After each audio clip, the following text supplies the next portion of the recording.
Ladies and gentlemen, let me tell you something straight from the heart. Too many people spend their whole lives putting everybody else ahead of themselves, and they end up empty, drained, and wondering why they never reach their full potential. I came here today to tell you, if you don't put yourself first, you'll never be able to give the best version of you to anybody else. Putting yourself first is not selfish.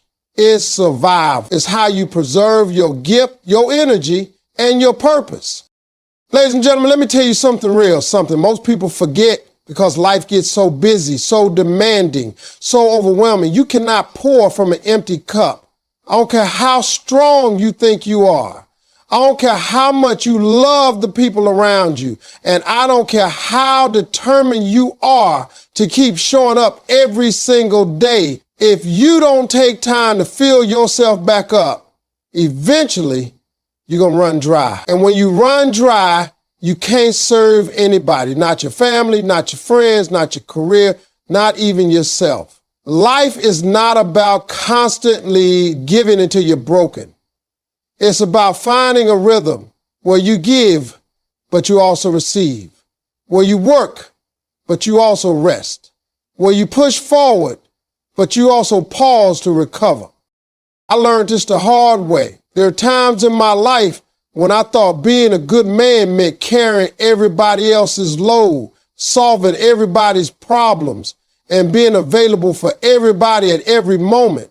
And let me tell you, that kind of lifestyle will eat you alive. Because here's the truth. People will keep taking as long as you keep giving. And if you don't create boundaries, you'll wake up one day wondering where all your energy went, where all your joy went, where all your passion went. That's because you gave it all away without ever stopping to refill. Think about your car for a second. You don't wait until it's bone dry before you put gas in it. You watch that gauge, you pay attention, and when it gets low, you pull over and you fill it up. But for some reason, when it comes to our own lives, we ignore the signs.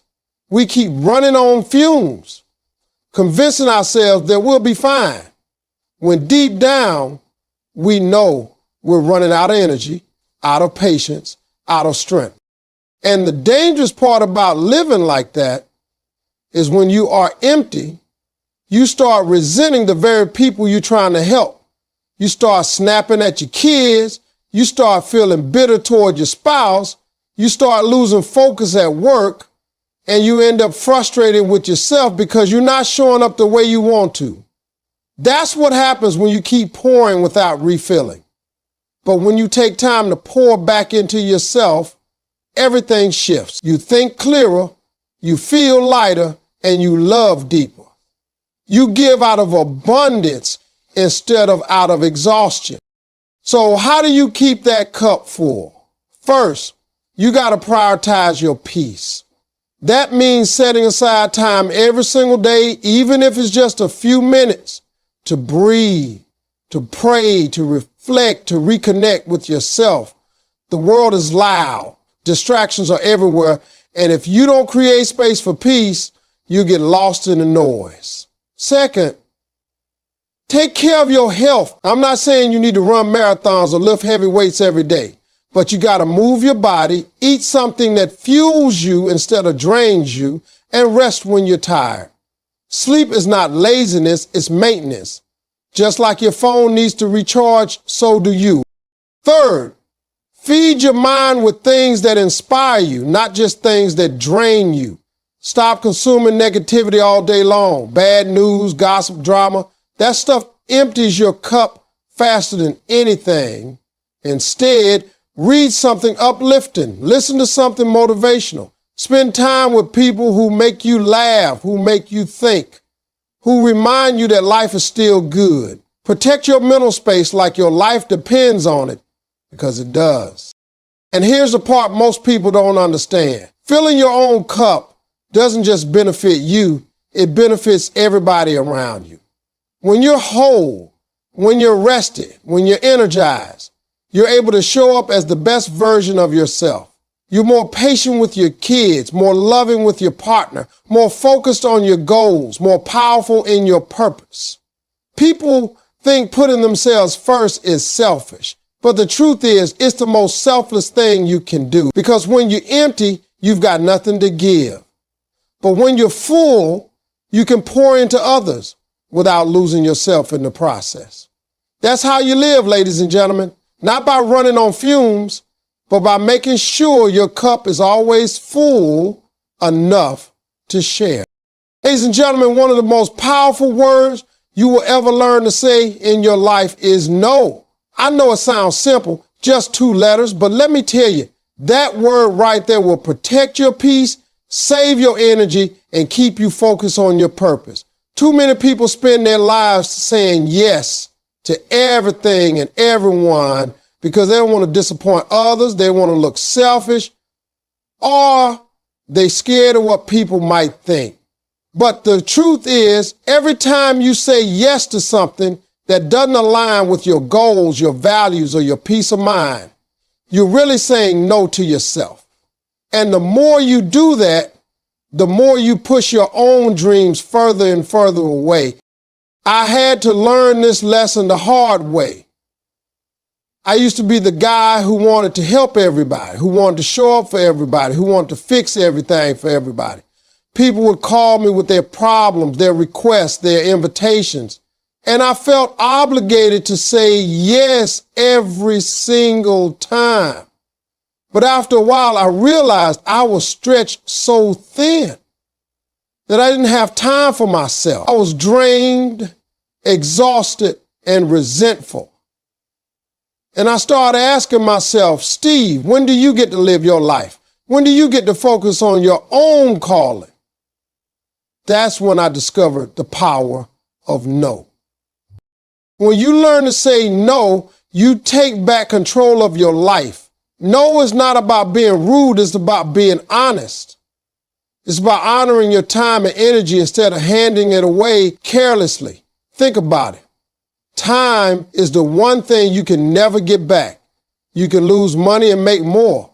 You can lose opportunities and find new ones. But once you give somebody your time, it's gone forever. So if you're giving away your time to things and people that don't serve your purpose, you're robbing yourself of the chance to use it where it really matters. And I know what some of you are thinking. What if people get upset when I say no? Let me tell you something. The people who truly value you will respect your no. They will understand that you're protecting your priorities. The ones who get angry or guilt trip you because you didn't give them what they wanted, those are the very people you need to start distancing yourself from. Because they don't care about your well-being. They only care about your usefulness to them. That's not love. That's not respect. And that's not the kind of energy you need in your life. Saying no doesn't mean you stop helping people. It just means you stop helping at the expense of yourself. It means you become intentional about where you invest your energy. Sometimes no is the most loving thing you can say because it forces other people to grow, to solve their own problems, to stop leaning on you for things they should handle themselves. When you always say yes, you can actually stunt someone else's growth because they never learn how to stand on their own 2 feet. You see, no creates boundaries and boundaries create freedom.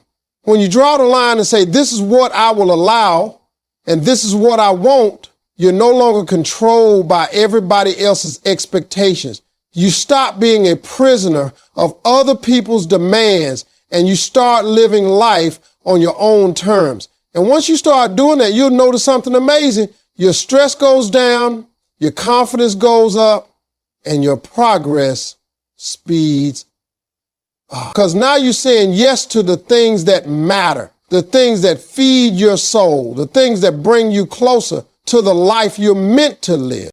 So, ladies and gentlemen, don't be afraid of that little word. Don't be afraid to use it. Don't be afraid of how people will react to it, and don't be afraid to protect yourself with it. Every no you say to the wrong thing makes room for the right thing. Every no you give to someone else is a yes to yourself. And at the end of the day, if you don't say yes to yourself, nobody else will. Ladies and gentlemen, one of the biggest mistakes people make in life is thinking that growth stops after school, after a diploma, or after getting a job. But the truth is, if you're not growing, you're shrinking. If you're not moving forward, you're falling behind. Life never stands still, and neither should you. That's why investing in your growth is one of the most powerful ways to put yourself first. Because when you invest in your growth, your mind, your skills, your talents, you're saying, I believe in my future enough to prepare for it. Growth doesn't happen by accident. It happens on purpose. You see, God gave each one of us a set of gifts, unique talents and abilities that are designed to take us to where we're meant to go. But if you don't nurture those gifts, if you don't water them, if you don't practice, train, and sharpen them, they'll go unused. And an unused gift is a wasted opportunity. So many people spend their whole lives working on everybody else's dream, everybody else's vision, and they forget that they've got a purpose of their own. You cannot afford to spend all your energy making other people rich, building someone else's dream, and never put it into work to build your own. When I was struggling before I made it, I realized something important. My future was never going to change unless I changed. I had to read books, listen to mentors, study people who were already where I wanted to be, and put time into learning things I didn't know. That's how growth works. It requires effort, sacrifice, and sometimes even discomfort. But every new skill you develop, every new lesson you learn, every new piece of knowledge you acquire becomes an investment that pays off for the rest of your life. Nobody can take away what you've put inside your mind. But here's the thing. Growth requires discipline. It's easy to waste hours scrolling on your phone, watching TV, or getting caught up in gossip. But none of those things will push you closer to your goals. If you want to grow, you've got to be intentional with your time. Instead of complaining that you don't have opportunities, start preparing yourself for when opportunities come. Because let me tell you, when preparation meets opportunity, that's when success happens. And preparation only comes from growth. Another thing about growth is that it forces you out of your comfort zone. Most people don't grow because they don't want to be uncomfortable. They want everything to stay familiar, safe, and easy, but nothing great ever happens in the comfort zone. If you want to sing, you got to open your mouth in front of people. If you want to be a leader, you got to step into positions that might scare you. If you want to build a business, you've got to take risks. Growth means stretching yourself in ways that might feel painful at first, but that pain is proof you're expanding. Just like muscles grow when they're worked and stretched, your mind and your spirit grow when you challenge them. And let's talk about the people you surround yourself with, because that affects your growth more than you know. If you're the smartest person in the room, you're in the wrong room. You need to be around people who push you, who make you think bigger, who challenge you to reach higher. Growth doesn't happen when you're surrounded by folks who are comfortable being average. Growth happens when you're around people who inspire you to want more, to do more, to become more. Sometimes investing in your growth means letting go of environments that keep you stuck. Ladies and gentlemen, every time you invest in your growth, you are planting seeds for your future. You may not see the results immediately, but just like a tree takes time to grow roots before it bears fruit, your efforts will pay off if you keep nurturing them. Don't wait for somebody else to believe in you before you believe in yourself. Don't wait for the perfect moment. Start growing now. Because the better you become, the better your life becomes. And the more you put into yourself, the more valuable you become to the world around you. Ladies and gentlemen, one of the most important decisions you will ever make in life is who you allow into your circle. The people around you can either push you forward or hold you back. They can either speak life into your dreams or drain the life right out of them. If you want to put yourself first, if you want to live a life that is full of purpose, You must surround yourself with people who value you, not just people who value what you can do for them. There's a difference. Some folks will only keep you close because of the benefits you bring, the favors you provide, or the way you make them feel. But when the benefits run out, they disappear. Real people, the ones who truly value you, are the ones who see your worth even when you have nothing to give. I've learned over the years that your environment matters more than you think. You can have big dreams, you can have all the determination in the world, but if you're surrounded by negative, small-minded people, eventually their energy will rub off on you. You start thinking like them, doubting like them, and limiting yourself like them. That's why I tell people all the time, if you want to fly like an eagle, you can't keep hanging out with chickens. Eagles soar, chickens peck at the ground. The company you keep will influence the direction you go, whether you realize it or not. Now, I know some of you feel guilty about letting go of people, especially if they've been in your life for a long time. But hear me on this. History does not equal destiny. Just because someone has been with you for years doesn't mean they deserve to go with you into your future. Sometimes God places people in your life for a season, not for a lifetime. If you keep dragging people who refuse to grow, who refuse to support you, who refuse to celebrate you, they will only weigh you down. You cannot carry dead weight and expect to climb high. When you surround yourself with people who value you, you'll notice they don't just clap when you succeed, they also challenge you when you settle. They'll call you out when you're slacking. They'll remind you of your greatness when you forget it. And they'll push you to go after what's truly yours. Real friends, real partners, real mentors, they don't just make you comfortable, they make you better. That's the kind of circle you need if you want to put yourself first without apology. And let's be real, sometimes the people closest to us can be the hardest to deal with. Family, friends, co-workers. They might not understand your vision. They might not believe in your dreams. And they might even try to talk you out of them. But just because they don't see what you see doesn't mean you have to shrink yourself to fit their expectations. Protect your energy. Limit your time with people who drain you. Love them, but don't let their doubt define you. It's not your job to convince them of your worth. It's your job to surround yourself with those who already know it. Ladies and gentlemen, the truth is simple. Your circle is either building you or breaking you. If the people around you don't inspire you, encourage you, and remind you of your value, then you're in the wrong circle. Stop wasting time trying to prove yourself to people who will never clap for you. Instead, invest your time and heart into those who see your potential, who speak life into your spirit, and who celebrate not just what you do, but who you are. When you surround yourself with people who truly value you, you'll find that putting yourself first doesn't feel selfish at all. It feels natural, it feels right, and it feels like freedom. Ladies and gentlemen, I want you to hear me loud and clear on this one. Stop apologizing for choosing yourself.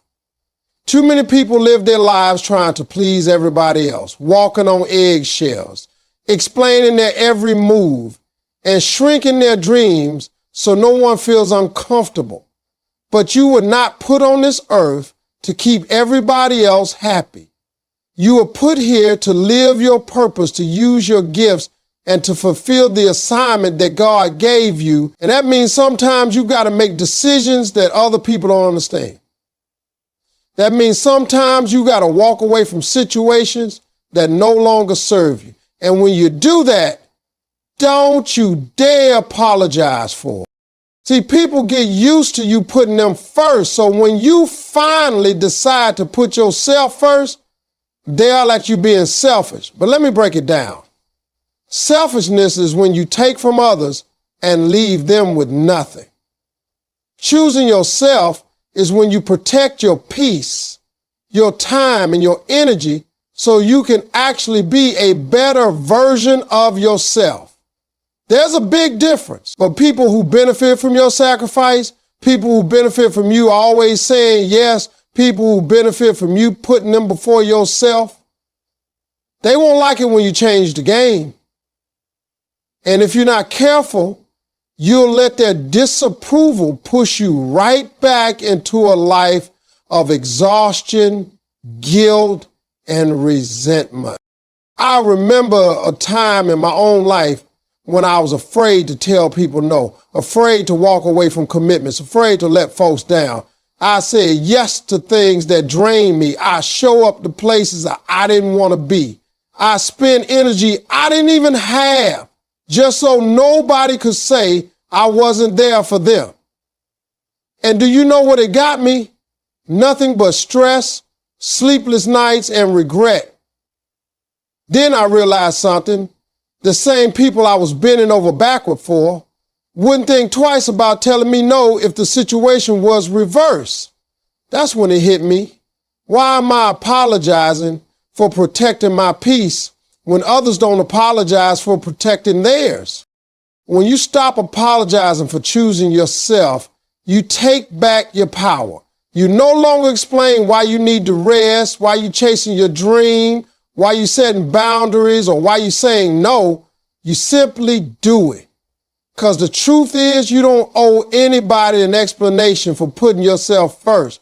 You don't need permission to live your life in alignment with your purpose.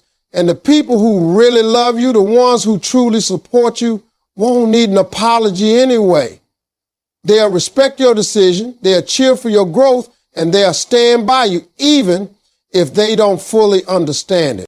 Ladies and gentlemen, life is too short to live it seeking approval from people who don't walk in your shoes. You cannot spend your years apologizing for wanting joy, for choosing peace, for pursuing success, or for protecting your mental health. Stop apologizing for resting when you're tired. Stop apologizing for saying no when you're overwhelmed. Stop apologizing for dreaming bigger than the people around you. Stop apologizing for leaving situations that no longer honor your worth. The only person you owe loyalty to is the person you see in the mirror. Because at the end of the day, that's who has to live with the consequences of your choices.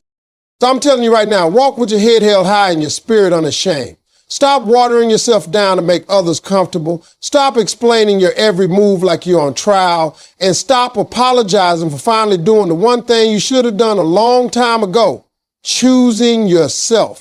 Because when you choose yourself without apology, you give yourself permission to live fully, boldly, and freely the way you were always meant to live. Ladies and gentlemen, I want you to really let this truth sink in. When you put yourself first, you're not just helping yourself, you're empowering everybody around you. People think self-care, self-love, and self-prioritization are selfish, but in reality, they're some of the most selfless acts you can do. Because the world doesn't benefit from your exhaustion, it benefits from your strength. The people you love don't need the worn-out, frustrated, half-empty version of you. They need the whole, healthy, energized, and focused you. When you put yourself first, you give the people around you the very best of who you are, not just what's left of you. Think about it like this. If you're constantly running on fumes, snapping at people, showing up tired and dragging yourself through life, what kind of example are you setting for your children, your spouse, your coworkers, or anyone who looks up to you? But when you take care of yourself, when you invest in your growth, when you guard your peace, you model a lifestyle that teaches others to do the same. You're showing your kids that it's okay to rest, that it's okay to dream, that it's okay to set boundaries. You're showing your family that being present doesn't mean being drained, it means showing up whole. You're showing your friends that protecting your mental and emotional health is not weakness, it's wisdom. That's how putting yourself first empowers others. It teaches by example. Now let's be real, some people won't understand this at first. They'll say you've changed, or you don't have time for me anymore, or you're all about yourself now. But understand, when you shift into a place of putting yourself first, the people who are used to benefiting from your self-neglect will feel uncomfortable. That's not a reflection of your selfishness. It's a reflection of how much they relied on your sacrifice. But give it time and you'll see that even those same people start respecting your boundaries, and some might even be inspired to start putting themselves first too. Growth is contagious. Confidence is contagious. Strength is contagious. When you rise, you give others permission to rise. And here's the beautiful thing. When you're full, you can actually give more. When you're rested, you can love better. When you're healthy, you can serve stronger. When your mind is clear, you make wiser decisions. You can't lead your family, your team, or your community if you're running on empty. Leaders who never take care of themselves eventually collapse, and when they collapse, everybody who depends on them suffers too. But when leaders put themselves first, they create stability, they create strength, and they create longevity. That's why it's not selfish, it's necessary. Let me give you an example that everybody knows. On an airplane, when they give you safety instructions, they always say, put your oxygen mask on first before helping others. Why? Because if you pass out trying to save everybody else, you're no good to anyone. The same rule applies in life. You cannot save, support, or love anybody effectively if you're neglecting yourself. You must breathe first. You must strengthen yourself first. You must protect your energy first. Only then can you truly be there for the people who matter most. Ladies and gentlemen, the truth is putting yourself first is not just about you. It's about creating a ripple effect. When you stand tall, others feel encouraged to stand tall. When you set boundaries, others learn to respect boundaries. When you walk in confidence, others find the courage to do the same. When you prioritize your health, your peace, and your growth, you're not just living better for yourself, you're showing others what's possible for them. That's how you empower people, not by emptying yourself out, but by becoming the best, strongest, fullest version of who you are meant to be.